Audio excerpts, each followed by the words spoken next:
It's really easy to let your finances run without you and end up spending and wasting a lot of money on things that you either don't need or that you can't afford. I try and minimize the amount of money that I'm wasting as much as possible so that I can save more and invest more into the stock market. And with that, here are the top 10 things that I do not waste my money on. Number 1 is chasing tech upgrades. You don't need to have the newest iPhone or Samsung phone every single year, but many people do. And this plays into the hands of what Apple and Samsung really want, which is your money every single year on the brand new, latest, innovative phones, which is why they spend so much money on huge marketing events to really get people in and hype up what are these days very mediocre features. I remember when I was younger going from my first black and white phone to a color screen to then a bigger touch screen, and every single step I made on every new phone was huge. The features were different, the cameras were incredible, going from black and white to color was just amazing. Whereas these days, all we kind of get is an extra camera lens and pretty much a few software updates and a slightly faster chip, and that's it. Otherwise, it's the same phone year after year after year. And therefore, you don't need to buy the latest phone. I've got an iPhone 12 Pro right now. I bought it 2.5 years ago and I used a 0% loan to pay for it and then paid it off monthly. So it didn't actually cost me anything in terms of the interest. And then I just used a Voxy SIM card and paid £10 a month. But some people are paying £50 or £60 a month and renewing their phones every single year. And the reality is the price of a new iPhone right now costs £1,099 for the iPhone 14 Pro. The reality is if you stop buying a brand new phone every single year, that means that you're throwing away a tenth of what could be a house deposit every single year. Secondly is financing a very expensive car. Now, it's not uncommon to see people get a new build house and then finance a Range Rover Evoque and put it on the drive while they're watching Love Island. This is all known as lifestyle creep. When you get a pay rise or when you're earning more money, everything else creeps up with it, whether that's a bigger mortgage, bigger car costs, or everything else around it. But the reality is PCP and car finance has made buying very expensive luxury cars very easy for the everyday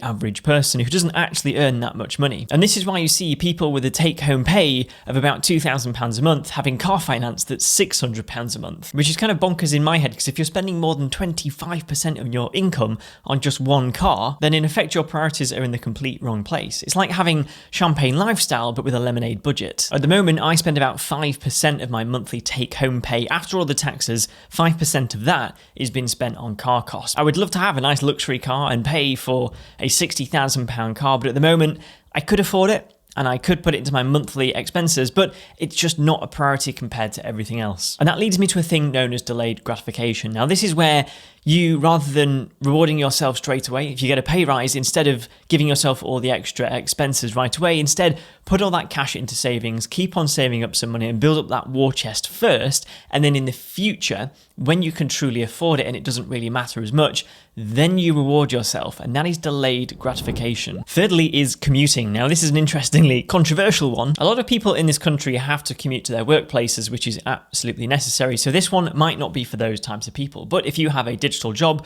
or you work in an office, or you have a job where you just think going in the office is completely a waste of time, then find a remote job or work more hybrid days at home and spend less time in the office. It's incredibly expensive. When I was in London, I was spending £6 a day return on the train to and from Stratford to the city on the Elizabeth line, which used to be called TfL Rail. That's £1,152 that I was wasting every single year. Then when you factor in things like lunch and coffees while you're in the city and while you're in the office, if you don't bring food in from home, that for me was pretty much doubling the price. It was another £6 to £7 a day. So that is over £2,500 to £3,000 a year expenses just to get to the job that pays me my income. Multiply that over 5 years and minusing the pandemic off of that as well, that's around £15,000 that I wasted just to be in the job that was paying me my income. And I've been fully remote for 1.5 years now, plus then in the pandemic, which is about 3 years, I've saved so much money on trains, on eating out, on coffees, and instead can go for a nice walk in the morning and can make fresh food here at home. And it has completely changed my mindset on commuting. I genuinely think for most jobs, it's a waste of time and money, and you're not paid in that time that you're going to the office. So you're wasting around 2 hours every day and all the cash that it costs to get there. Fourth is fast fashion and clothing. Now, this started back in the day with Primark, and then you have more newer brands like ASOS, Pretty Little Thing, Boohoo, Shein, and loads more. And it's created this whole industry where you buy some really, really cheap clothes, wear them once, and then throw them away. It's very unhealthy as an industry. It creates a lot of waste, but also it's bad for your bank account as well. And it's kind of spun up this subculture around buy now, pay later, which I'll touch on in a later tip. But With clothing, the reality is you only need 5 key outfits, and then you can mix and match the tops and the bottoms, giving you 25 different outfit combinations. I probably buy a good set of clothes once a year, and that lasts me at least a year, if not into multiple years. I just don't need to spend money on loads of clothes. I just need a few t-shirts, some jeans, some jumpers, and all works fine. The reality is people don't really notice what you're wearing day in, day out. Whether you're at work, whether you see friends, no one's really going to remember what you wore last week. It's the same with this YouTube channel. People don't really notice that I wear kind of the same jumpers in every single video. Fifth is bad habits, mainly smoking. So this is a really big waste of money. I've never done it, and according to Google here, the average amount someone spends on smoking a year is £4,841. That is a lot of cash, and that's almost half a house deposit on a 200k home. You could include vaping in this as well, which is around £300 a year, so a lot less, but still a waste of time for absolutely zero benefit. Then you also have to consider things like drinking. Now, it's absolutely fine. Go to the pub, meet some friends, go to a pub quiz. But for those who live for the weekend and spend £100 on a weekend on taxes, on all the drinks on entry to a club, and then on a cheeky kebab at the end of a night, it's a big waste of money. There are plenty of other things that you can do with friends that are way more fun and a lot cheaper, if not free. 6 is using expensive credit. Now, if you're using a high interest credit card, an overdraft for your cash flow, or you're using things like buy now, pay later on buying clothes, then all of that is very expensive credit. And it means that if you buy a £50 item, you might end up paying about £60 by the time you've paid the interest back. So everything you're purchasing is more expensive because of the way you're using very expensive credits. Unless you're buying absolute essentials with it, it's likely on things that you want but don't need. The only thing I genuinely would recommend is a 0% credit card. So if you want to make a big purchase, you can apply for the credit card, and usually the 0% offer lasts for a minimum of 2 years. There are some really good offers out there, and then you can pay that back monthly, but you're not paying any interest on top of it. So by the time you've paid it off, it costs exactly the same as if you would have bought it on the very first day fully in cash. Buy now, pay later is one of the interesting newer industries where the interest rates are extortionate. Sometimes they offer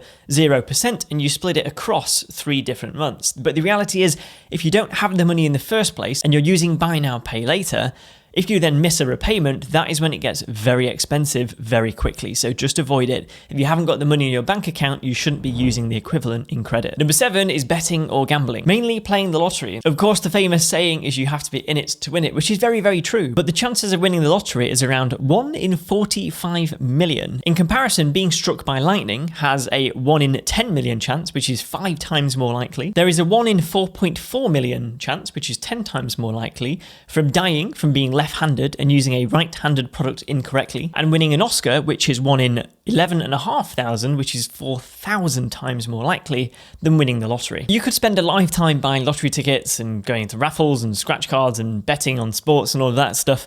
Instead, if you just put all that money into a stocks and shares ISA, over the course of a lifetime, you would have at least some kind of results compared to putting it on all those bets. And the reality is, with casinos, the famous saying goes, the house always wins. 8 is paying for simple repairs. Now, this is all about building your own skills and learning lots of different things. The reality is, if you have a house or you're renting or you have a car, if something goes wrong, a lot of people just pick up the phone and call a plumber or a handyman to come and fix various things. Now, the reality is, a lot of things are very easy and everything is figure-outable. And ever since I heard that phrase, it really has changed my mind on trying to grab the bull by the horns and just learn some really simple skills, especially when it comes to properties, which is why when I bought my investment property almost 2 years ago, I completely gutted the place from top to bottom and I fitted a brand new bathroom, brand new kitchen. I was doing skirting, architrave. I learned so much stuff of taking the house apart and putting it all back together. And I learned so much of that just through YouTube videos, just like this one from other people, learning how to renovate houses, how they're built, and understanding how everything works. The reality is, if you have a leaky pipe, then a lot of people would just call a plumber and pay 50 or 60 pounds for the call out charge to get them to fix it. But you could easily look at a YouTube video, find how to fix it, and get a part probably for £1 to £2. And I think this one is massively underrated because you are both saving money and you're also learning loads of really valuable life skills at the same time. Number 9 is impulse purchasing. Now, whether you're looking at the next item on the TikTok shop or you're in a store and you see snacks at the counter, you need to be very careful about impulse purchasing, because that really adds up over time, and it's a incredible subconscious thing that a lot of supermarkets and shops and online stores try to do to upsell you products at the very last minute. That's why when you're on Amazon and you see that other people bought similar items and it lists upsells to try and get you to add more items to your basket before you click checkout. Likewise with the supermarket, statistically speaking, if you go to the supermarket hungry, you will spend 60% more on average compared to going to the supermarket on a full stomach. The best thing to do is stop and wait 30 days. Now, if you still want that item in 30 days' time, then you can safely classify it not as an impulse purchase because you've had the time to think it over. And if you still really want it in 30 days' time, then go ahead and buy it, because it's a considered, thought through purchase where you're not wasting your money on something that might not matter in a few weeks. And actually, you could apply this one to so many other steps in this video. So if you're looking at a brand new car and you're looking at a brand new Range Rover and you really, really like it, rather than being pushed by a salesman there in the car dealership, then instead step away and think about different cars for 30 days. And then if you still really, really want it and really, really need it, not that you would need it, in 30 days' time, then think about it more seriously and then go back and look at what your options could be. Number 10 is a very simple one, which is bottled water. Water is essential for human life. It has been around for billions of years, pretty much since the creation of the earth. And these days, in 2023, you can buy it for £1.20 a bottle, which is pretty much the same stuff that comes out of the taps, apart from there's a few different minerals and it might taste a little bit different. But the reality is tap water is 500 times cheaper than bottled water. And if you have a filter and a fridge to chill the water, then it basically tastes exactly the same. I did just that, and I bought a chili bottle, which is a kind of thermal insulated bottle that keeps water cool all the way throughout the day. And now I've got pretty much unlimited cold, refreshing, purified water whenever I need it on the go. And I did a little bit of research on this, and 7.7 billion single-use plastic water bottles are consumed in the UK every single year, according to The Guardian. And the UK bottled water industry is worth more than 2.4 billion a year. That's right, 2.4 billion on stuff that pretty much comes from the ground. There you have it. Those are my top 10 tips and the things that I do not waste my money on. I step back and think about my purchases. I make sure that I'm using credit responsibly. I don't finance things beyond my means. If you enjoyed this video, then check out this one here, which is the beginning of my new renovation that I'm working on, which I'm going to be documenting the whole process of ripping out the entire house, working with the architects and rebuilding it from the ground up to this incredible property that we have planned. So check it out here, and I will see you in the next video.